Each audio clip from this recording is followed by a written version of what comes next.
Hey everybody, welcome back to Video Game So taking on a fun and exciting episode, guys, this evening because we're taking a look at the updated X-Men Arcade port from Hot Rod X, taking the Konami Arcade original and porting it to the Sega Saturn. This is not an emulator running in the background of MiSTer FPGA. This is a full port of the arcade game. And while it's not finished and not all the characters are here, I've done a few videos on this in the past and everyone really liked it, and I love updating you guys on progress like this. Before you get too far involved though, do me a huge favor, down below hit like and subscribe and ring that notification bell, definitely helps us out. And if you feel so inclined and want to support the channel, we got a Patreon link down below as well. But with the new 0.3 version of the game, you're going to get a new character in Nightcrawler. No, not Frank Reynolds from It's Always Sunny in Philadelphia, but every time I think of Nightcrawlers, I will think of him. Nor is there a Dr. Mantis Toboggan character, but add that in and I'll give this an 11 out of 10. All jokes aside, I love this sort of thing. Getting an arcade port to Sega Saturn that could have been happening back in the day but never did is always a fun time, and this is not a small project to undertake. This is porting the entire code base of the arcade original over to Sega Saturn hardware, and you can tell by the footage on the screen it looks absolutely spectacular, but I will give you guys some side-by-sides from the arcade original to the Saturn port so you can see for your own eyes in a few minutes. But I love covering fan projects like this on the channel because it just expands the library of an already incredible console. This is just one of those games. It's an all-time arcade beat-em-up classic. Konami absolutely killed it when it came to arcade beat-em-ups back in the day and probably made the best licensing game around. But you tell me down in the comments below, what's your favorite licensed game? There's so many to choose from, but Konami had so many that were incredibly good. And it is kind of interesting, this never came home to the Sega Saturn back in the day. Seems like the total type of game that would be perfect on the hardware, but maybe just due to licensing, it was one of those things that never came over. I will say Nightcrawler isn't the easiest character to play, as I feel like that kick sometimes just floats around a little bit too much because the enemies have a propensity to go up and down into the screen. You have to be relatively on the same axes to hit them. And you'll see compared to the last version of the game, you only had Storm and Wolverine, so we're 3 out of 6 characters here, and hopefully the next update brings us more levels as well as more characters again. And this is from the previous capture of the game that I did maybe 4 or 5 months ago or so.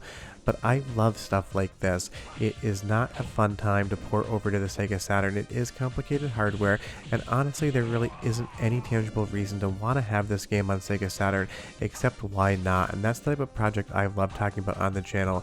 The pure why not, let's just see what we can do. Some of the footage here, if you're wondering why we're just jumping around, it is just to see how the engine is handling things compared to the arcade original. And that's always something you want to test when you're taking a look at these games, to see how that hit detection and overall motion is going over into a new platform. And I will say, honestly, I can't see anything in the footage that makes me think this is working other than how the arcade original would. But if you see anything, leave me a comment down below and you tell me. And it's just one of those titles. If you've never played this before on an arcade cabinet, you should definitely try to find one. It was absolutely massive, and while this is a 3-player affair on the Sega Saturn, you could find a gigantic 4-player cabinet on arcade floors. It was one of the most impressive things around, and having this on Saturn is going to be a really easy way to play a 3-player beat 'em up in the future when you have game nights, because as of the recording of this video, we don't yet have the X-Men Arcade core from Hotego, but I'm guessing we will get it soon. And you'll see here as we move back over to the arcade original, it looks exactly the same as it does on the Sega Saturn.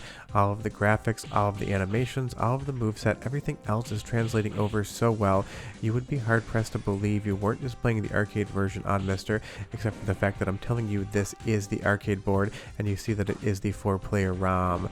Let's move back over to the Saturn version again and go into that same boss fight so you can see the animations and everything else happening. Hot Rod X is absolutely killing it when it comes to porting the code over. I can't find a single thing in the visuals, in the controls, in the audio that make me think I'm playing a port of this game. If you handed me a controller and didn't tell me what I was playing on, I would say it would be either MAME or the arcade original board. But go ahead and take a little listen to the music, 45 seconds, hear how it sounds on the Sega Saturn hardware, and I'll be back with some direct comparisons.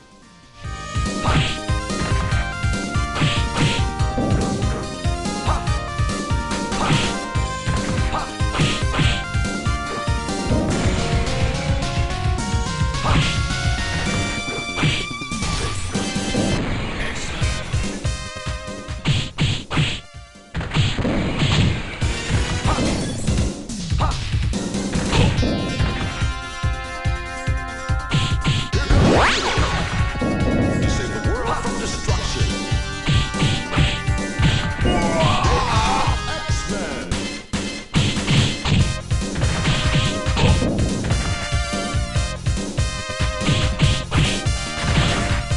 Sounds great to me, but you leave me a comment down below and tell me what you think. But take a look at that box near the railing on the subway right there. You're going to see that it is slightly narrower, and that's because the Sega Saturn displays at a different resolution than the arcade board. But that's going to be maybe the only fundamental change you're going to see is a slight narrowing of some aspects, but honestly in the sprites really isn't noticeable whatsoever, and if I didn't point it out to you, you really wouldn't notice. And you'll see the combat, everything else works exactly the same. That's always a nice time. Honestly, again, if it wasn't for that slight narrowing of that box in the background, you wouldn't really even know what source was which if I didn't tell you. As we jump into the first boss battle here on the Sega Saturn port, again, it just works. A lot of times with these ports there's going to be graphical glitches or other issues, but it seems like Hot Rod X likes to clean everything up, get it 100% working, and then send a demo out. He might not have all the levels in the game yet strung together, but it will definitely come in the future. But I do appreciate the fact that this is basically just a working prototype for the first few levels, and it's always fun to get more Sega Saturn games because we don't see a lot of fan games on the Saturn compared to other hardware. I'm not sure if that's because the modern SDK tools just aren't as readily available or as good as some of the other platforms, or if maybe just the Sega Saturn isn't everyone's favorite platform to try to target with these new types of games. But I'm glad people like Hot Rod X are out there making these new experiences, and I'd love to see what other sort of games he could port over to the Saturn, because I'm sure this is a big learning experience. Getting a better handle on the hardware and being able to port a game like this over means that other games on the same board set could potentially be Sega Saturn ports in the future. And the best part is you can play this game however you want. You can play it on real Sega Saturn hardware, you can play it on MiSTer FPGA, you can play it on software emulation. And taking a look at the boss battle from the arcade version, again, looks near identical to my eyes. I can't find anything about this that I don't like the look of. And as we move on to the second level, again, you're going to see this just looks like a video game, and that's really all I can say about it.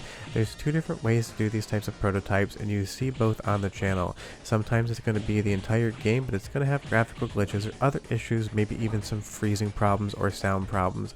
The other way is to just basically make a vertical slice, a couple level demo with some of the characters added in, showing that the port can be perfect, you just haven't finished the work yet. And that is what you are seeing here, and I'm sure in different levels, maybe there's different calls to the original arcade PCB hardware that aren't yet incorporated into the Sega Saturn port, but will come over in time. That's always a curiosity to me, but we'll have to wait and see exactly what happens. But again, it's not a real beat 'em up if there's not an elevator in it, and X-Men definitely satisfies that requirement. And just think about how many elevators you've seen in beat 'em up games, pretty much every single one has it. You'll see a little bit of crawl at the left hand corner of the screen there, but otherwise nothing else that I could detect was giving me any issues whatsoever. And again, this is just such a fun classic arcade game. It's one of the best of all time in my opinion. Konami absolutely nailed it with this one, but you tell me down below, what's your favorite arcade beat 'em up? I would be curious. But let's move back over to the arcade original versions. We can compare the overall colorways and everything going on the screen. And you might notice, like I did, it seems like the Sega Saturn version is a bit smoother in its motion cadence. I really don't have an explanation for that. I played this game so many times, it just feels a little bit more fluid on the Saturn hardware. But of course the Saturn hardware is going to have advantages compared to the arcade PCB. It is a more powerful platform. But this just 100% does it for me. I've been advocating since the start of the channel that the Sega Saturn is awesome hardware that was totally slept on back in the day, and in 2024 you're seeing a lot more Sega Saturn love, and people seem to be rediscovering the console for the very first time, because it just wasn't a hit in North America back in the day, and so many people wrote the Sega Saturn off as not being worth it. But it seems like the Saturn's having a renaissance this year. I've seen so many different articles and videos talking about how the Sega Saturn is a hidden gem. I've been trying to tell you guys that for years, but I'm glad more people are listening. And it's stuff like Hot Rod X bringing over X-Men to the Saturn that just really does give the hardware brand new life. And that's definitely something we want to see more of in the future. So next time this game updates, I will definitely run another update on it. But you tell me down below, what's the one arcade game, if you could just snap your fingers and make appear on Sega Saturn, what would it be? For me, I think Night Slashers has nothing to do with this hardware, I just love the game, would be the one game I would choose to pop on Sega Saturn. But short of that, if you have any questions or comments, leave them down below. You can play this on MiSTer, you can play it on Saturn, you can emulate it, but you need to try it out. See you guys next time. Bye-bye.